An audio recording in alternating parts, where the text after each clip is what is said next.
नमस्ते, सत श्री अकाल। साझा टीवी वेखण वाले साडे सारे दर्शकों का बहुत बहुत स्वागत है साडे इस प्रोग्राम हेरा फेरी नहीं दे विच, जिस दे तहत गलबात उन्हां भखते हुए मसलियां दी जिहड़े देश अते सूबे की सियासत के नाल रखते होण वास्ता या फिर भखते हुए मसले अते समस्यावां वो जिहड़ियां सूबे दे लोकां नाल जुड़ियां हुईयां होण उन्हां वख-वख भखते मसलियां दे उत्ते गलबात करन दे लई इस प्रोग्राम के तहत कई बार सियासी बुलारे, सियासतदान अते सियासी विश्लेषक जुड़ते हुए अपनी राय अते सुझाव तुहाडे तक पहुँचाउण दा काम करते हैं। इस तो पहला कि अज दे मेहमान का रुख करिए, दस दईए कि साडे इस प्रोग्राम के पहले स्पॉन्सर ने सेव ऑन फूड। घर दे राशन की महंगाई की चिंता तो पूरी तरह हो जाओ आज़ाद, क्योंकि आ चुके सेव ऑन फूड, जिथे फेस्टिव दिनों तो अलावा रोजाना के आम दिनों में भी राशन के हर समान ते मिलदियां ने बाकमाल ऑफरां। राशन दी A1 क्वालिटी अते राशन के हर समान के उत्ते डॉलरां की बचत हुंदी है कित्थे? सेव ऑन फूड है जिथे। हेरा फेरी नहीं प्रोग्राम के साडे दूसरे स्पॉन्सर ने प्लान इंश्योरेंस। जेकर दिमाग दे विच health insurance, life insurance, mortgage insurance या फिर होर किसी तरीके की इंश्योरेंस लैन का ख्याल आ रहा है तो उस दे लई भरोसेमंद थां प्लान इंश्योरेंस, जिहड़े तुहाडे हिसाब के नाल हर तरीके की इंश्योरेंस प्लान करते हुए तुहानू देणगे बेस्ट प्लान। कौन? Plan insurance. तो हुण रुक करते हैं हेरा फेरी नई प्रोग्राम के तहत अपने नाल जुड़े हुए मेहमान सियासी विश्लेषक जनाब संदीप चौधरी साहब का। चौधरी साहब, बहुत बहुत स्वागत है आपका हमारे इस प्रोग्राम हेरा फेरी नहीं के बीच। जी धन्यवाद गगनदीप जी। जी चौधरी साहब, अगर बात की जाए तो पूरे देश के अंदर इस समय जो है वो हर देशवासी की निगाहें जो हैं वो कॉकरोच जनता पार्टी की तरफ से जिस तरीके का प्रदर्शन किया गया उस पर भी टिकी हुई हैं, और उसके बाद अब जिस तरीके की तस्वीर सामने आ रही है कि राजनीति के बीच सबसे बड़ी पार्टी कहे जाने वाली कांग्रेस और दूसरी तरफ भाजपा या एनडीए कहा जा सकता है कि संसद परिसर में दोनों आमने सामने हो गए और दोनों ने एक दूसरे के खिलाफ जो है वो प्रदर्शन किया। आखिरकार कैसे समझते हैं और कैसे देखते हैं इस पूरे मामले को? क्या देश की राजनीति कहीं कोई नया मोड़ ले रही है? देखिए गगनदीप जी, कई चीजें हैं समझने की। एक जी, तो जो कोकरोच जनता पार्टी की बात आती है, वो कोई राजनीतिक आंदोलन नहीं है। या सोनम वांगचुक की हम बात करते हैं, उन्हें कहीं का मुख्यमंत्री नहीं बनना है। हाँ, इसमें ये जो आंदोलन है, इन सब का मकसद है छात्रों की आवाज को उठाना।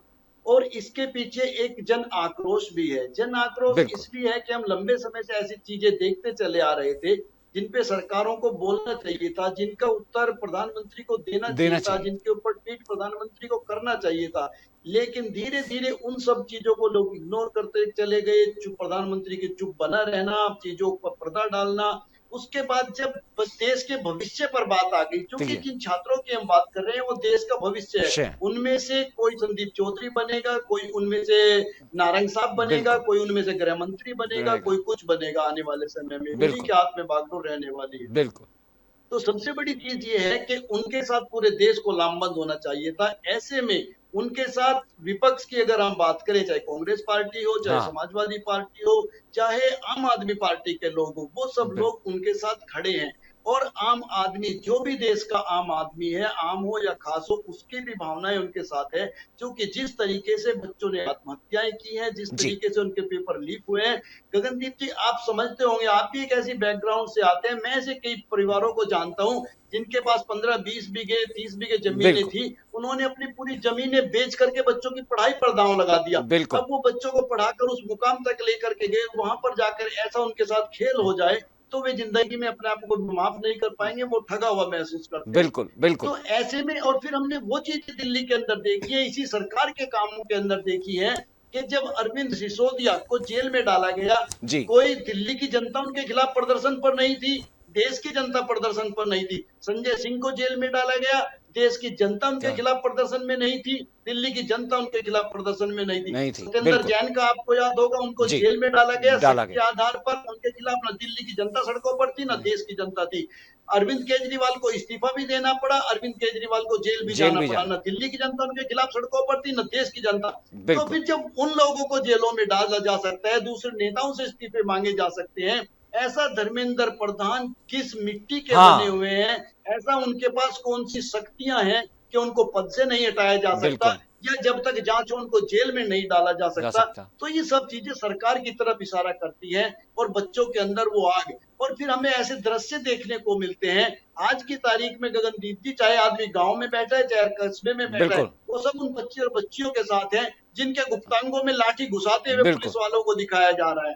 बिना वर्दी के जो लोग वहां बेरहमी से लाठी चला लाठी रहे पे हैं, वे बिल्कुल, क्या आरएसएस के गुंडे हैं या वो बीजेपी के गुंडे हैं, ये सरकार को बताना पड़ेगा। बिल्कुल, उनकी जो वीडियो है वो सबके सामने आई है, लेकिन हमारे देश की जो ऐसी एजेंसियां हैं जो ये बता सकती हैं कि नोट के अंदर चिप लग गया है। आज भारतीय सेना लाहौर में घुस गई है, इस्लामाबाद को हाँ, हमने जीत लिया है, वो ये नहीं बता सकते वो कौन लोग थे। दिल्ली के अंदर ही हमारी वो मीडिया एजेंसियां बैठी हैं। बिल्कुल, तो इन सब चीजों से एक मकसद है, आपने देखा होगा वहां पर पत्थर भी चले हैं। आप बिल्कुल, मुझे ये बताइए वहां पर जो पत्थर चले पत्थर हैं। वे ट्रकों में भर करके कौन लाया? हाँ, आप ये दिल्ली के अंदर अगर आपकी नंबर प्लेट पर भी थोड़ी सी मिस्टेक है तो आप अंदर घुस नहीं सकते, आपका सकते, फौरन चालान कट जाएगा। और बिल्कुल, ऐसे में कोई ट्रक में पत्थर आने, वहां पर जाने, बच्चों के ऊपर, कुल मिलाकर के बच्चों को विलन बनाने की कोशिश हो रही है। यहाँ तक कोशिश की जा रही है कभी आतंकवाद से जोड़ दो, कभी पाकिस्तान से जोड़ इनसे दो, जोड़ दो। कभी खालिस्तान से जोड़ दो, कभी कनाडा से जोड़ दो, और अगर किसी से ना जुड़ पाए तो कांग्रेसी बना दो, समाजवादी पार्टी से बना दो, आम आदमी पार्टी गुंडे बता दो। बिल्कुल, तो इस तरीके की मानसिकता, ये मानसिकता ठीक नहीं है। बिल्कुल चौधरी साहब, इस बात में कोई दो राय नहीं कि सिस्टम की खामियों के चलते कहा जाए, भ्रष्टाचार के चलते कहा जाए, या वह तमाम अधिकारी जो इस सिस्टम के बीच बैठे हैं अपनी जेबें गर्म करने की वजह से जो इस तरीके का बड़ा मामला हुआ, पेपर लीक का, वो सामने आया। अब इस पर प्रधानमंत्री ने जो है एक महज ट्वीट करते हुए इस बात का हवाला दिया है कि ऐसे मामलों के लिए जो है वो फास्ट ट्रैक कोर्ट के तहत उनका गठन किया जाएगा और उसी के तहत जो है वो जल्द फैसले इस मामले, ऐसे तमाम मामलों पर जो हैं वो लिए जाएंगे। लेकिन इसी बीच अगर बात राहुल गांधी की करें तो वो काफ़ी मुखर तरीके से सामने आए और उन्होंने छात्रों की आवाज़ उठाए जाने के बाद, इस मार्च में शामिल होने के बाद एक प्रेस वार्ता भी की, और उस प्रेस वार्ता के अंदर उनका क्या कहना था। चौधरी साहब, पहले आपको ये सुनवाते हैं, फिर आगे बढ़ते हैं। जी, पीसीआर राहुल गांधी की जो प्रेस वार्ता या जो उनका कहना था वह जो है हमें सुनवाया जाए। The thing that is very clear to everybody is that our education system, which was known to be one of the best education systems in the world, is today a rigged system. I don't say this lightly. Thousands of students who are running around outside are not saying this lightly. What is the proof? It's a superficial proof because we don't actually know the exact number. But what we do know is that 152 paper leaks have taken place over the last decade. If you do the math, so one a month approximately. Every month, lakhs of students are told that all the stress that you went through, you're going to have to go through again. And after that, they told, we really don't care how much you have to wait, we don't give a damn. 7.5 crore students and their families are affected by this. These are middle class and poor families. They put their hard-earned money into this. And then they literally spat on. And the best part of this is zero convictions. In the last 10 years, 152 leaks have taken place and zero convictions. Zero. So somebody is, or a group of people are destroying our education system, India's most valuable asset, destroying the lives of our students. And what does the government do? Zero convictions. So this is the first reason, an absolutely legitimate reason, why our youngsters are protesting. Thing doesn't stop here. It goes further. It's not just that the system is rigged, it's that the system is unaffordable. And this is a statistic that every youngster knows. but somehow the government of India doesn't. One exam costs the families who take this exam the same amount of money as our entire education budget. So please think, the government of India, after collecting all the taxes, spends money on the future of our children. That money goes into something called the education budget. It is 1.4 lakh crores. At the same time, every year, 1.32 lakh crore, similar amount, is spent by the families who have taken the NEET exam. So please understand the scale of this thing. जी चौधरी साहब, जिस तरीके से राहुल गांधी ने बतलाया कि 1.32 लाख करोड़ का जो budget है वो इस एजुकेशन सिस्टम के लिए है, और उतना ही पैसा जो है वो उन तमाम बच्चों का खर्च होता है जो इस परीक्षा में उतरते हैं, यानी कि एवरेज जो है वो सेम ही रहा। लेकिन सबसे बड़ी बात जो उन्होंने बतलाई कि तकरीबन 152 मामले मोदी सरकार के 10 सालों के शासन में ऐसे सामने आए पेपर लीक के, जिन्होंने जो है लाखों नहीं बल्कि करोड़ों छात्रों का भविष्य दांव पर लगाकर रख दिया, बर्बाद करके रख दिया, कुछ ने सुसाइड कर लिया। तो क्या माना जाए कि खुद आगे भविष्य में जो है आने वाले दिनों में क्या नरेंद्र मोदी खुद सामने आकर जो है इन तमाम चीज़ों को लेकर कुछ कहते हुए दिखाई पड़ेंगे चौधरी साहब?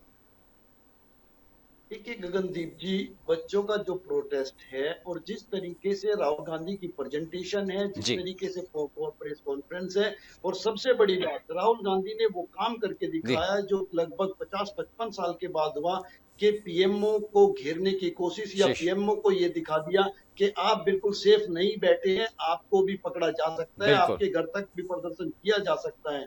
तो ये बहुत बड़ी बात होती है किसी पॉलिटिकल, और ठीक मैं है। मानता हूँ हिंदुस्तान की राजनीति में ऐसे पॉलिटिकल लोगों की आज भी कमी है। कमी है। एक तो एजुकेशन की कमी रहती है और एक इस तरीके की प्रेजेंटेशन, इस तरीके का कॉन्फिडेंस जैसा जी। राहुल गांधी में।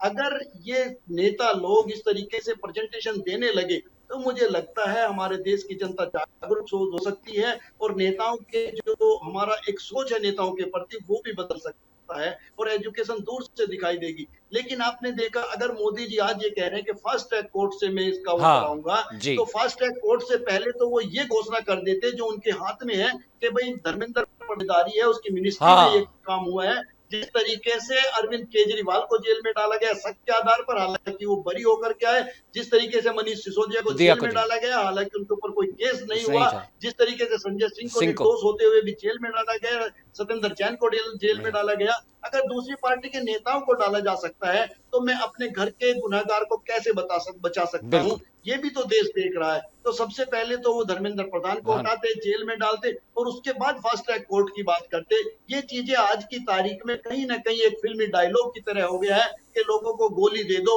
और समय निकालो। आने वाले समय में आपको नहीं पता, मुझे नहीं पता, कल हम किस मुद्दे पर चर्चा कर रहे होंगे। हर बिल्कुल। रोज एक नई समस्या देश के सामने खड़ी रहती है। और सबसे बड़ी बात, अगर बच्चे देश में आए हैं, अगर हम मेलोनी को मेलोडी खिला सकते हैं, हाँ। तो अपने देश के बच्चों को क्या एक टॉफी नहीं दे सकते थे? संतरे की टॉफी नहीं दे सकते थे? अगर संतरे की टॉफी नहीं दे सकते थे, टॉफी जैसी बात कर सकते थे। अगर टॉफी जैसी बात नहीं कर सकते थे, कम से कम उनके गुप्तांगों में वो लाठी हाँ। डंडे घुसाने की जरूरत जी। नहीं थी, उनके सर फोड़ने की जरूरत नहीं थी, उनके ऊपर ये अत्याचार करने की जरूरत नहीं थी। ये सब चीजें क्या दिखाती हैं? और ये पहली बार नहीं है। आप मुझे ये बताइए, जब सोनम वांगचुक को जी। उसके ऊपर एनएसए लगाया जा रहा हाँ, था, तब जब प्रधानमंत्री नहीं देख रहे थे क्या? जब उनका कनेक्शन पाकिस्तान से जोड़ा जा रहा था, उसका चाइना, चरित्र हनन जी। सभी देश के जी। मीडिया में हो रहा था, तब क्या मोदी जी नहीं देख रहे थे क्या? कौन से फास्ट ट्रैक कोर्ट में उन्होंने उसको इंसाफ दिलाया? क्या बिल्कुल। आज तक कोई एनएसए लगाने वाला अधिकारी जेल में गया, कोई नेता जेल में गया, किसी के कहने से ही एनएसए लगा होगा? और बिल्कुल। फिर वो एनएसए क्यों हटाया गया, फिर उनको बाइज्जत बरी क्यों किया क्यों गया? किया गया? तो ये सब चीजें देखने और समझने की है।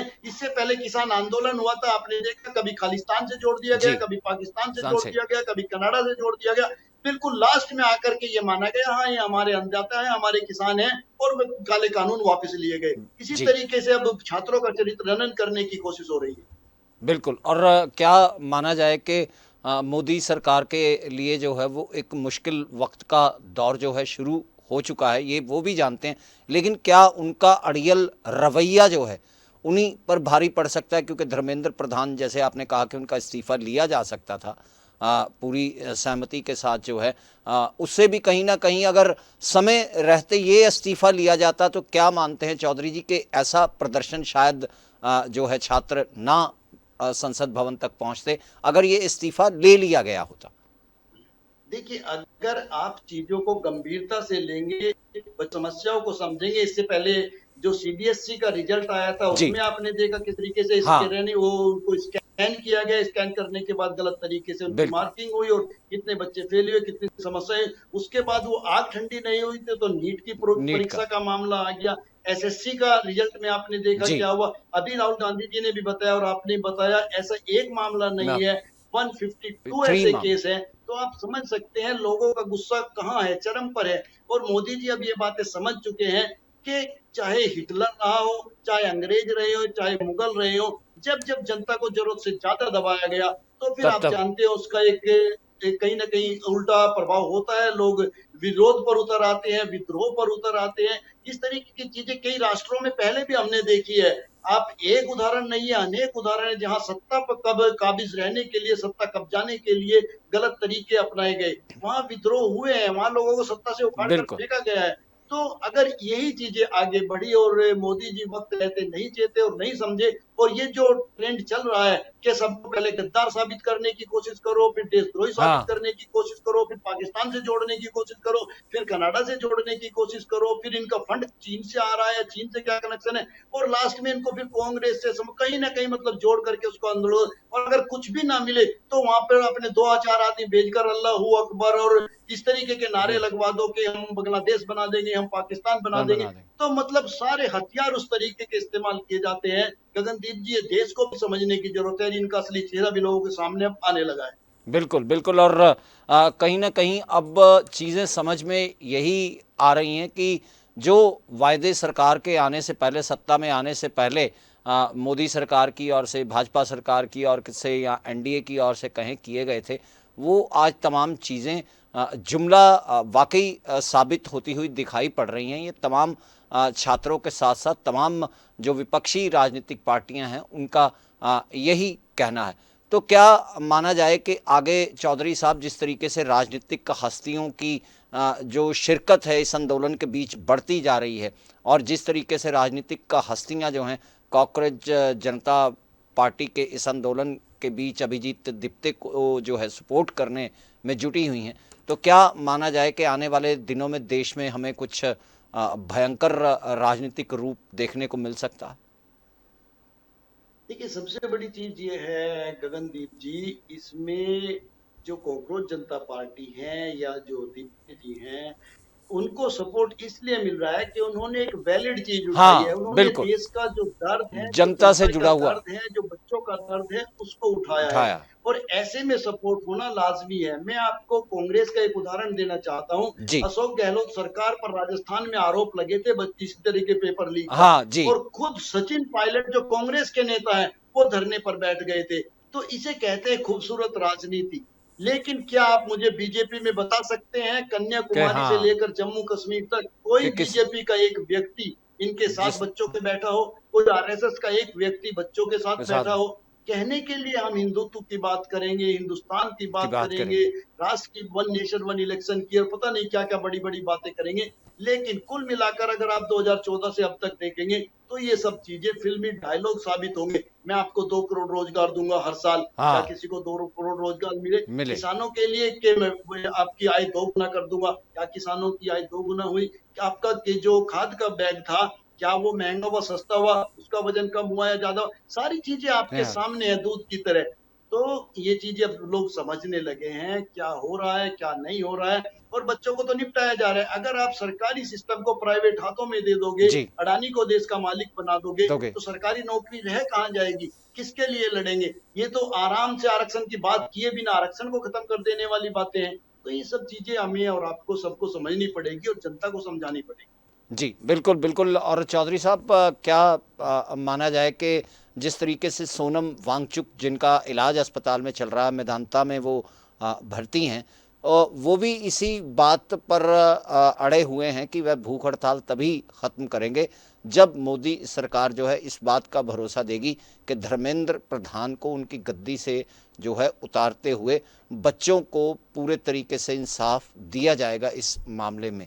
तो लेकिन सरकार की तरफ से अभी तक कोई भी नुमाइंदा ना तो सोनम वांगचुक से बातचीत करने के लिए पहुंचा। हालांकि सरकार की तरफ से जो है वो अनशन ख़त्म किए जाने की उनसे बात की जा रही है, लेकिन सरकार जो है ये आश्वासन देने में पूरे तरीके से अभी तक नाकाम साबित रही है कि वह इस व्यक्ति को, जिसकी तस्वीर हम देख रहे हैं, धर्मेंद्र प्रधान, जो इस देश के शिक्षा मंत्री हैं, उन्हें हटाएगी या कोई कार्रवाई करेगी। इस बात को लेकर अभी तक जो है सोनम वांगचुक को कोई भरोसा नहीं दिया गया। सरकार की तरफ से किसी तरीके का जवाब सामने नहीं आया।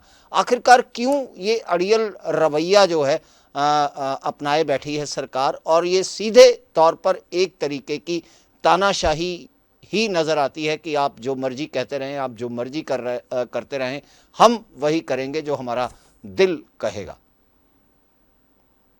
क्या गगनदीप जी, अगर सोनम वांगचुक की बात आती है तो सोनम वांगचुक को मैं हिंदुस्तान का नेल्सन मंडेले के रूप में देखता हूँ।